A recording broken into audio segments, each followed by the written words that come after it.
की दमनकारी नीति देखने को मिल रही है। बिजली और महंगाई के मुद्दे पर प्रदर्शन कर रहे लोगों पर पाकिस्तान की सेना ने लाठियां बरसाई है। पीओके के मीरपुर और मुजफ्फराबाद में प्रदर्शनकारियों पर लाठी बरसाई गई और हवाई फायरिंग भी की गई है। देखिए रिपोर्ट।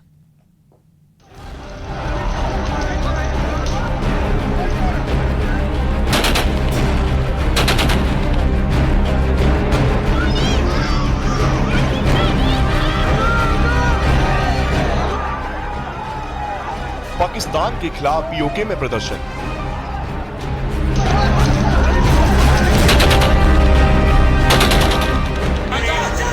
पीओके में युद्ध जैसे हालात। दाने दाने को मोहताज है पीओके के लोग। पाकिस्तान का पीओके में असली चेहरा देखिए।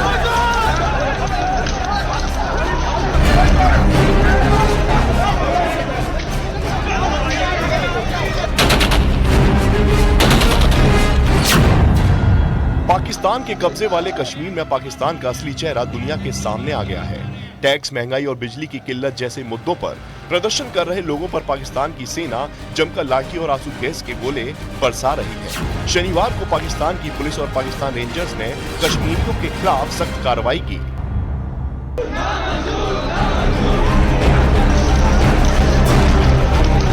इस बीच पीओके के मीरपुर में पुलिस और प्रदर्शनकारियों के बीच हिंसक झड़प भी हुई। बिजली बिल और महंगाई से नाराज लोग सड़कों पर प्रदर्शन के लिए उतरे। प्रदर्शनकारियों को रोकने के लिए मौके पर पहुंची पुलिस के बीच खूनी झड़प हो गई।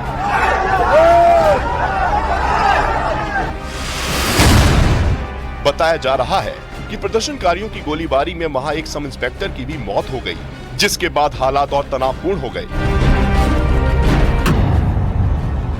पुलिस और प्रदर्शनकारियों के बीच हिंसक झड़प की तस्वीरें मुजफ्फराबाद से भी सामने आई, जहां गुस्साए प्रदर्शनकारियों ने पुलिस की गाड़ियों को आग के हवाले कर दिया। पुलिस के एक्शन पर गठबंधन के नेता और पीपीपी अध्यक्ष चौधरी मोहम्मद यासीन ने सवाल उठाए। यासीन ने प्रदर्शनकारियों की गिरफ्तारी को गलत बताया और कहा कि ताकत से मुद्दे हल नहीं हो सकते। पीओके में बढ़ते तनाव पर पाकिस्तान के राष्ट्रपति आसिफ अली जरदारी ने आज राष्ट्रपति भवन में एक आपातकालीन बैठक भी बुलाई है। दरअसल पाकिस्तान के कब्जे वाले कश्मीर के लोग पाकिस्तान की सरकार के फैसलों से तंग आ चुके हैं। लोगों ने आरोप लगाया है कि पीओके में कई बिजली परियोजनाएं होने के बावजूद वो बिजली संकट से जूझ रहे हैं। साथ ही वहां महंगाई इतनी ज्यादा हो गई है कि लोगों का जीना मुहाल हो गया है।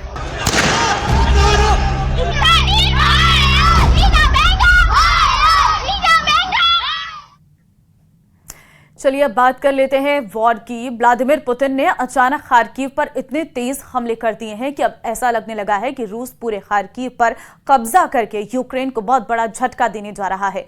अब लगभग तय है कि रूस तब तक नहीं रुकेगा जब तक कि यूक्रेन में वो अपना मिशन पूरा नहीं कर लेता।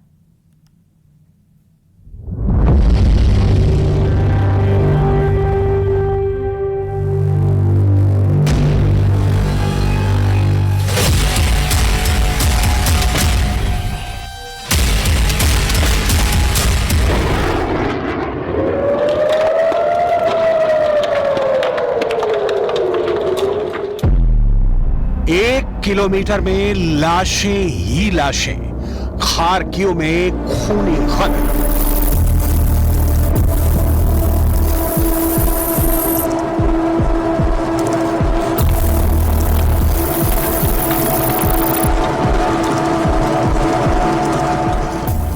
За победу!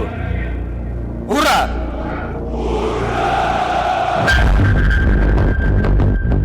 टॉप कमांडरों के साथ मीटिंग करते रूस के राष्ट्रपति पुतिन ने यूक्रेन पर पूरी तरह से कब्जा करने का मन बना लिया है। ना तो अमेरिका के तोप, टैंक, मिसाइलें और रॉकेट रूसी सेना को रोक पा रहे हैं और ना ही 32 देशों से बना नेटो रूसी फौज का मुकाबला कर पा रही है।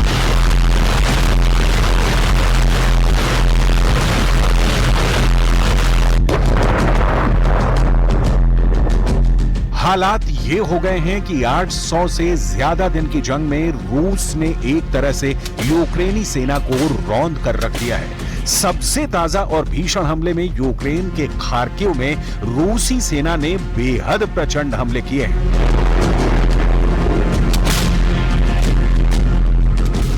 खबरों के मुताबिक रूसी सेना की तरफ से हुए हमले में खार्किव के 1 किलोमीटर इलाके में यूक्रेनी सेना की लाशें बिछ गई हैं। जरा देखिए रूसी सेना ने खार्किव में क्या किया है।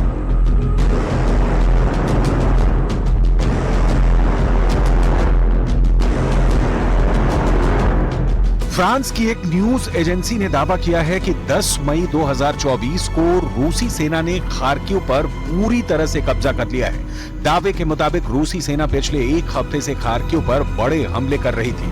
फ्रांस की न्यूज एजेंसी ने दावा किया है कि रूसी सेना खार्किव में 1 किलोमीटर अंदर तक घुस चुकी है। खबर यह भी है कि रूस का हमला होने के बाद खार्किव से हजारों लोग सुरक्षित जगह पर भागने को मजबूर हो गए हैं। खार्किव में घुसने के लिए रूस की सेना ने एक बफर जोन बनाया है, जिसके मुताबिक वो आगे बढ़ रही है। दावा तो यहां तक किया गया है कि खार्किव को बचाने के चक्कर में सैकड़ों यूक्रेनी सैनिक मारे गए हैं। खार्किव पर कब्जा करने के लिए रूसी सेना ने घातक हथियारों का इस्तेमाल किया है।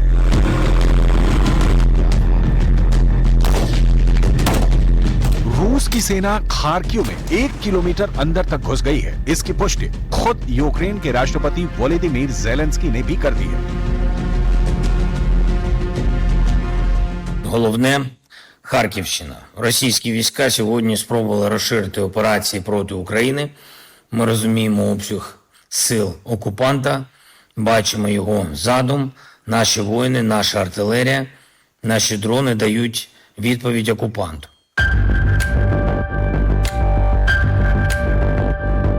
Внимание! Пуск! Есть пуск!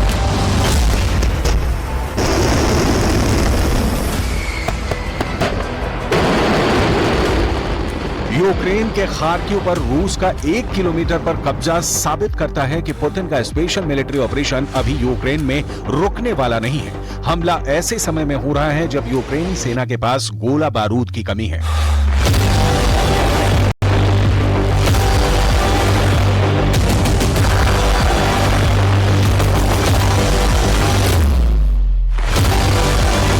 यूक्रेन ने अपने सभी रिजर्व सैनिकों को खार्किव भेजना शुरू कर दिया है। अगर हम रूसी हमले की बात करें तो साफ हो जाता है कि रूस ने हमला करने में घातक हथियारों का इस्तेमाल किया है।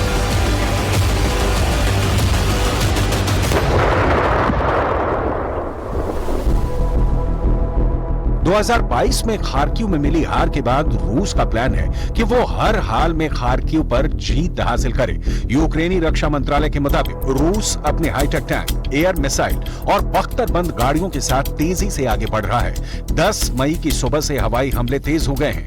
रूस अभी तक 1 किलोमीटर इलाके पर कब्जा कर चुका है। फ्रांस की मीडिया के मुताबिक खार्किव में घुसने के लिए रूस की सेना ने एक बफर जोन बनाया है, जिसके अनुसार सेना आगे बढ़ रही है। यूक्रेनी राष्ट्रपति ज़ेलेंस्की ने बताया कि खार्किव में उनकी सेना रूसी सेना को बड़ी टक्कर दे रही है और स्पेशल ब्रिगेड और हाईटेक मिसाइल भी तैनात कर दी गई है।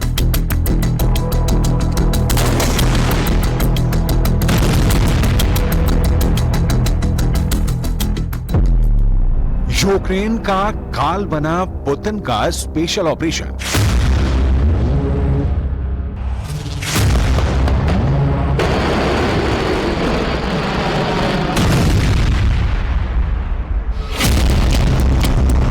रूस के हमले में अब तक 40 लाख से ज्यादा यूक्रेनी नागरिक देश छोड़कर भाग गए हैं, जबकि 65 लाख से ज्यादा यूक्रेनी देश में ही बेघर हो गए हैं। वहीं अब तक यूक्रेन के 10,000 आम नागरिकों की मौत हुई है, जबकि 18,500 लोग घायल हुए हैं। यूक्रेन का दावा है कि उसने रूस के 3.92 लाख सैनिकों को मार दिया है, लेकिन इन तमाम दावों के बावजूद हकीकत ये भी है कि रूस ने यूक्रेन के बहुत बड़े हिस्से पर कब्जा कर लिया है। अब आप ये भी जान लीजिए कि 24 फरवरी 2022 से अब तक रूस यूक्रेन के कितने हिस्से पर कब्जा कर चुका है।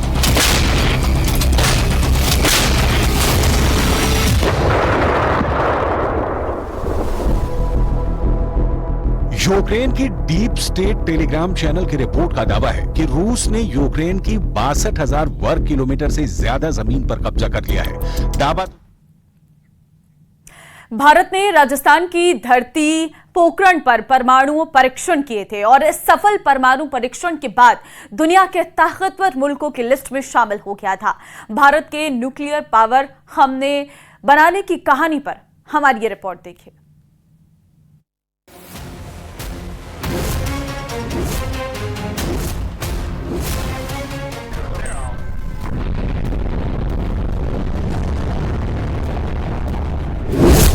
साल 1998, दिन 11 मई।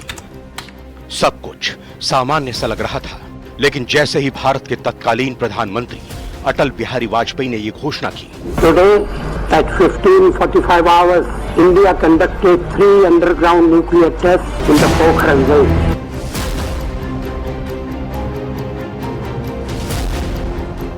तो अमेरिका, पाकिस्तान समेत कई देश दंग रह गए। भारत न्यूक्लियर पावर बन चुका था। इस पूरे मिशन को बड़े ही खुफिया तरीके से अंजाम दिया गया था।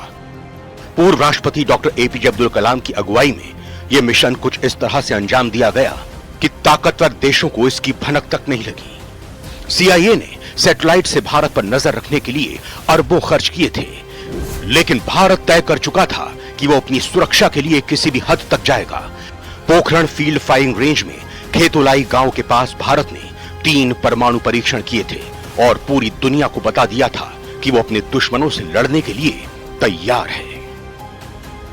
दिन में बिल्कुल सामान्य हरकतें होती थी। एक छोटी सी मिलिट्री एक यूनिट वहां पे तैनात थी इंजीनियर्स की। दिन में क्रिकेट खेलते थे और जैसे एक सामान्य गतिविधियां होती हैं, गाड़ियों का मूवमेंट बिल्कुल नहीं होता था और सिविल ड्रेस और मतलब पूरी कार्रवाई, यहां तक कि जो अमेरिका के स्पाई सैटेलाइट थे या अमेरिकन लोग और उनके जो जासूस उस इलाके में, उनको शक था कि शायद होगा कुछ ना कुछ होने वाला है, वो भी ये मान बैठे थे कि ये सिर्फ एक चाल है या एक इसमें कुछ सच्चाई नहीं है। पर हमारे साइंटिस्ट ने अचानक 11 मई को उनको चौकन्ना कर दिया और अचंभित कर दिया। बड़े परेशान हुए, सैंक्शंस हुई हमारे देश के ऊपर, लेकिन बाद में रियलाइज किया कि ये हमारी जियो स्ट्रेटेजिक नीड के लिए बहुत जरूरी था। पोखरण के खेतोलाई से 5 किलोमीटर दूर फायरिंग रेंज में एक के बाद एक 3 हुए परीक्षण, जिससे पूरा इलाका गूंज उठा और आसमान की तरफ बादल का गुब्बार दिखा। इसी के साथ पूरे जैसलमेर जिले को पता चल गया कि इस धरती ने भारत को परमाणु शक्ति वाले देशों की सूची में ला खड़ा किया है। भारत के परमाणु शक्ति बनने की खुशी और गर्व का पल पोखरण के लोगों के जहन में 26 साल बाद भी वैसा ही है। बहुत खुशी की बात है। परमाणु परीक्षण हमारे खेतोलाई गांव में ही आज ही के दिन 1998 में हुआ था। बहुत ही खुशी की बात है। ये इस साइड है परमाणु परीक्षण स्थल है। उसके बाद हमारे गांव खेतोलाई के नाम शक्ति स्थल भी नाम पड़ा।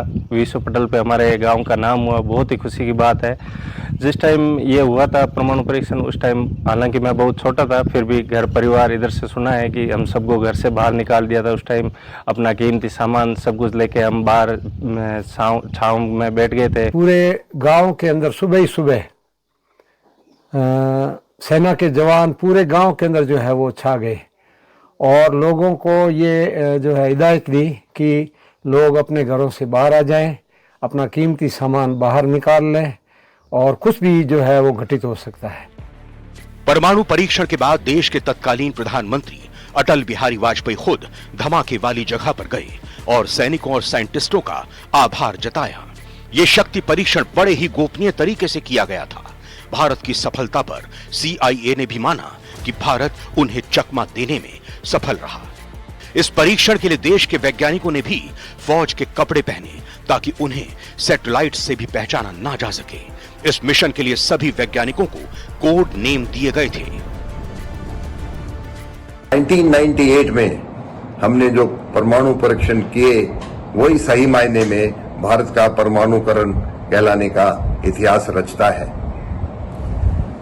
इन परीक्षणों ने भारत को 200 किलो टन तक के क्षमता वाले थर्मोन्यूक्लियर हथियार बनाने की क्षमता प्रदान करने का अपना मुख्य उद्देश्य हासिल करने का मौका दिया।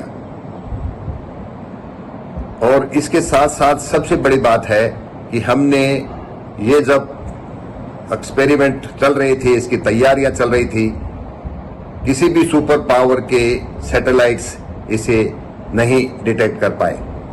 पोखरण के खेतोलाई गांव के लोग बड़े ही गर्व के साथ उन पलों को याद करते हैं जब उनकी धरती ने देश को असीम ताकत दी थी।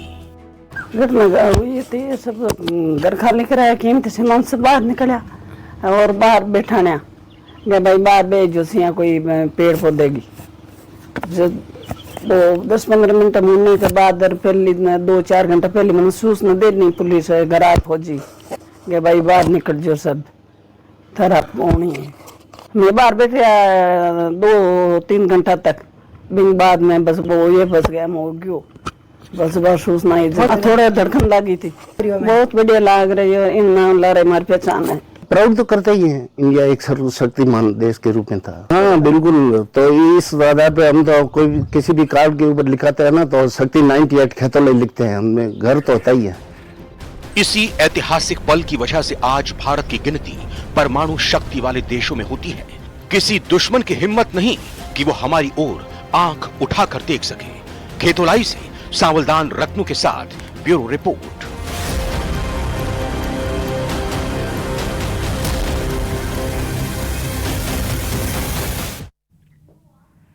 फिलहाल स्पेशल रिपोर्ट में बस इतना ही और एक नजर आज की सुर्खियों पर।